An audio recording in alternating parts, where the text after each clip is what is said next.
I miss Malta. I miss Malta a lot. I wish that I die in Malta, next to the church. The church is next to me, but it's impossible, it's not easy to go and live in Malta now. It's not easy. I was born in Malta, St. Dominic Street, Valletta, 7th February 1922. In Valletta, they are all narrow streets. They are very, very old place. Since the Romans, everybody knows everybody, very close to each other. We might take 2-3 minutes to go all around. They were simple people, very simple people. Very Christian, very keen to help the church for the feasts we'll have. St. Dominic, it's a special church for Valletta, St. Paul's feast. We've got a beautiful cathedral. It's the best in the world. My grandmother and Auntie Rose lived all their lives with us. My grandmother was like Queen Victoria type. And she used to love Queen Victoria. She used to mention her a lot. I remember clearly they used to go with the Lonella. We used to call it Lonella. It was big, wide that much, and you can't cover yourself like that. My father was from Greece, from Corfu. They say that he ran away. Rose used to say he was 16, but they never mentioned anything about his life. I don't know nothing. He never mentioned to us how he came to Malta. I used to go and learn the ciombini, how to make the lace. I was 4-year-old, and I remember that. We used to pay 1 penny a day. Well, we were 8 in the family. We lost one, he was 17. I was 7-year-old when he died. My brother, Pio, he died in 3 months, TB. Those days, no chance that they recover. I went for 12 months for some lessons as a dressmaker, but then I kept on trying, and I used to do dresses for my sisters and the boys. I used to do a lot of clothes for the boys, beautiful clothes. I was 14, 1936. That was 15 and 5 months. He was a handsome man, no? He was clever, he was well known, he was mad about football, and he was really good at school.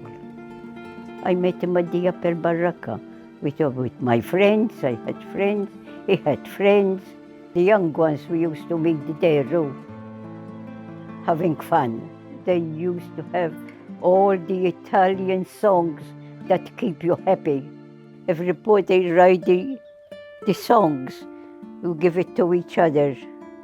We've got beautiful life before the war. We had beautiful life.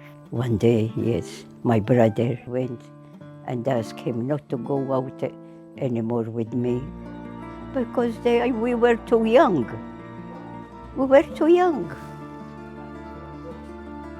We started too early, but he never let go of me. From the first day, he said to me, the first word he said to me, I'm not going out just to pass my time. I'm serious. That's the first word he said to me. There used to be a lot of ships, especially before the war.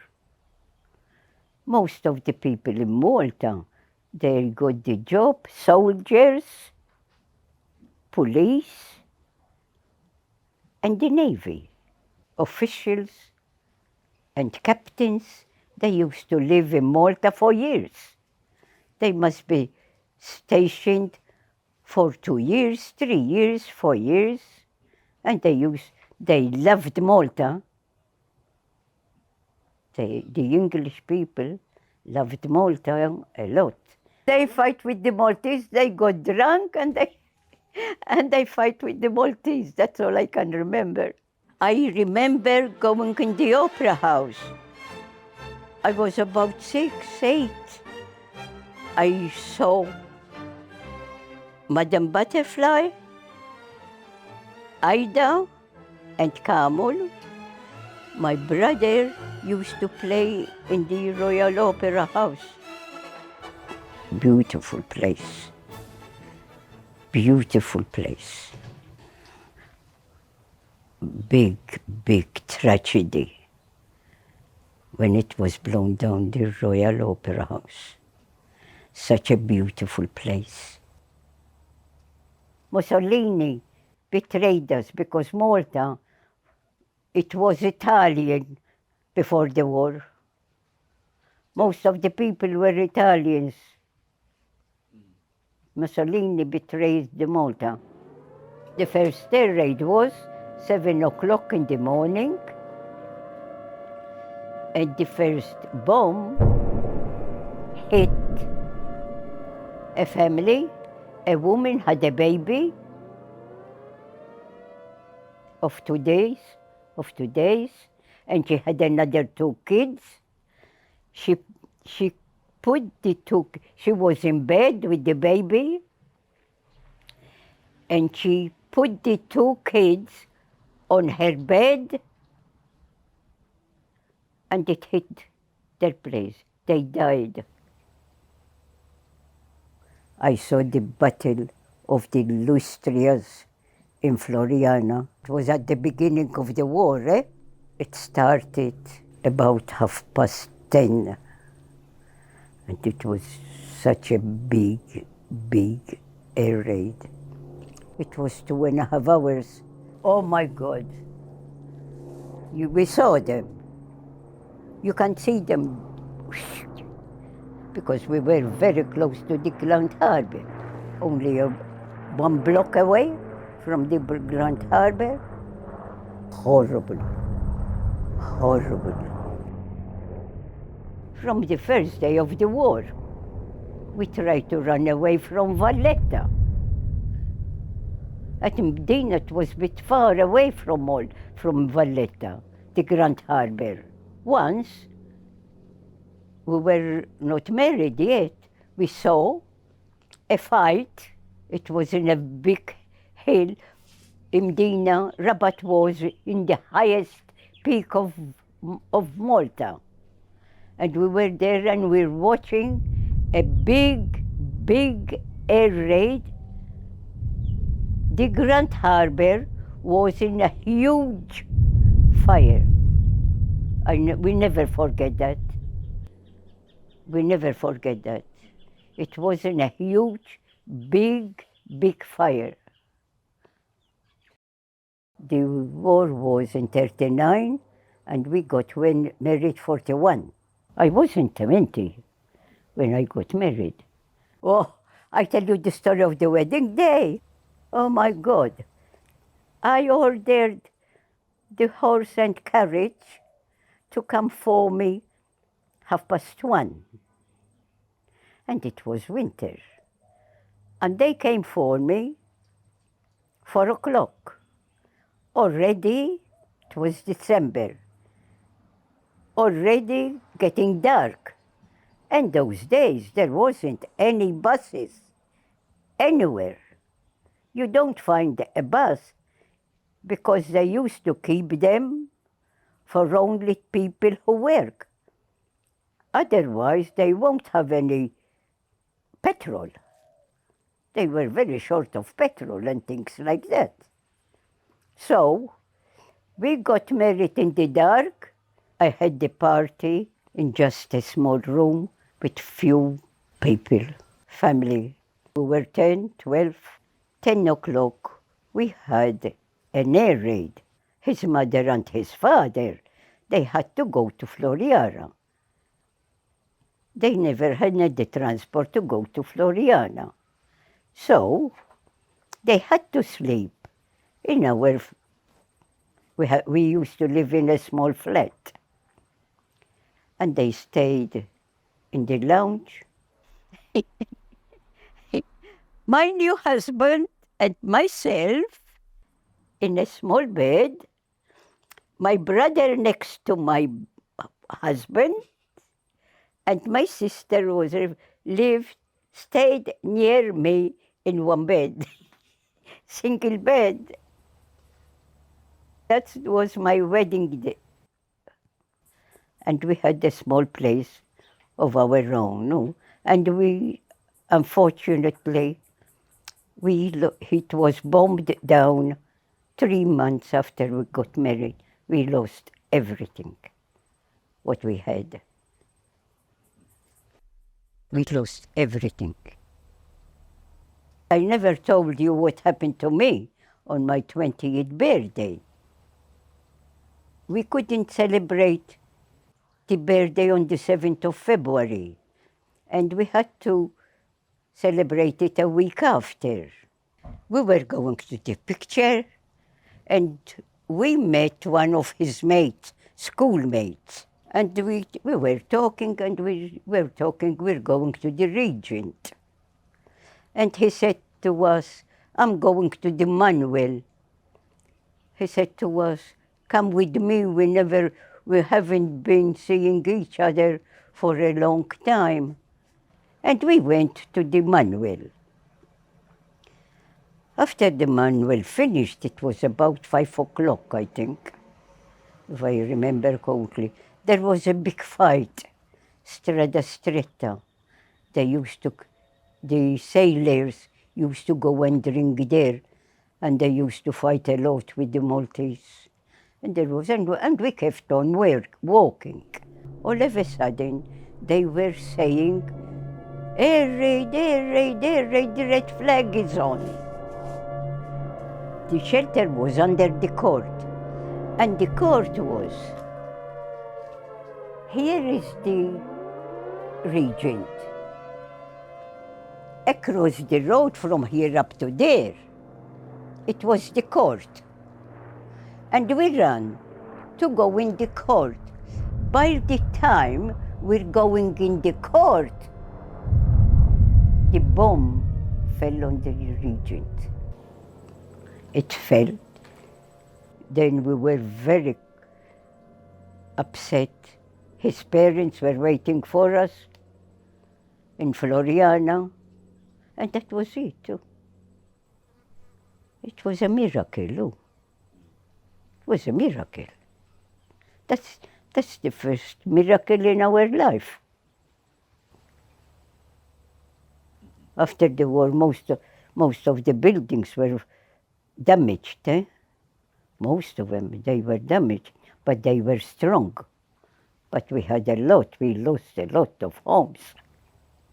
We left Malta on the 26th of April, 1949, and we arrived 35 days, 29th of May, 1949.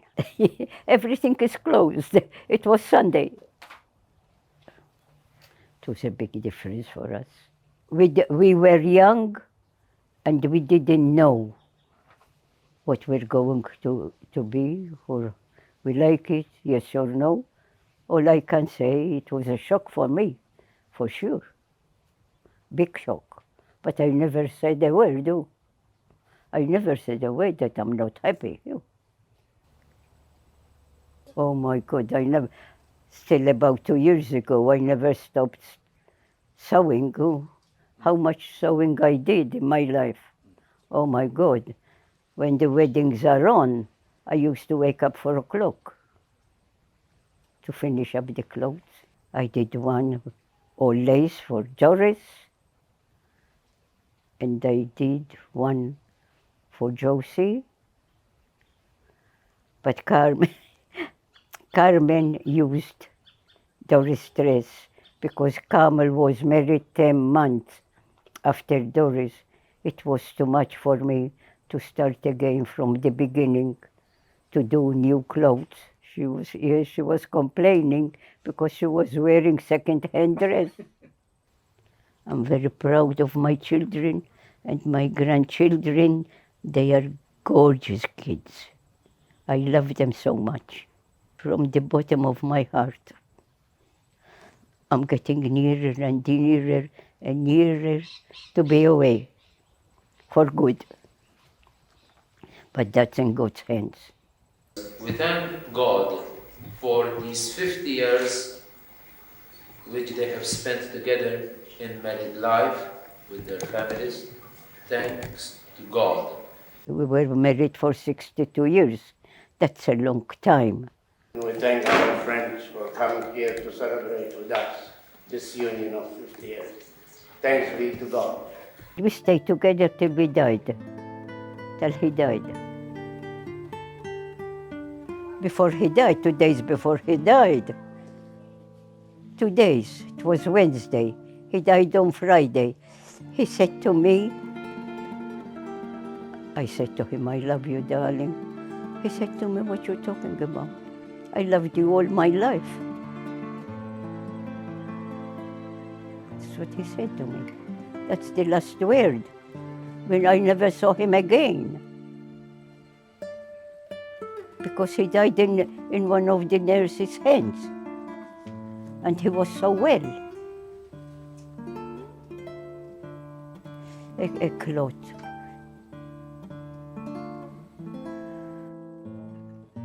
I got hundreds of love letters. You read them and read them and read them and read them all the time.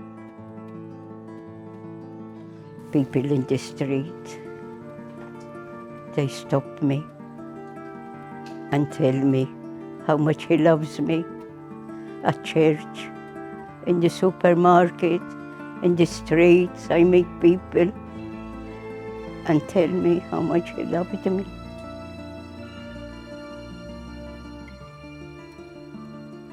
I miss him so much.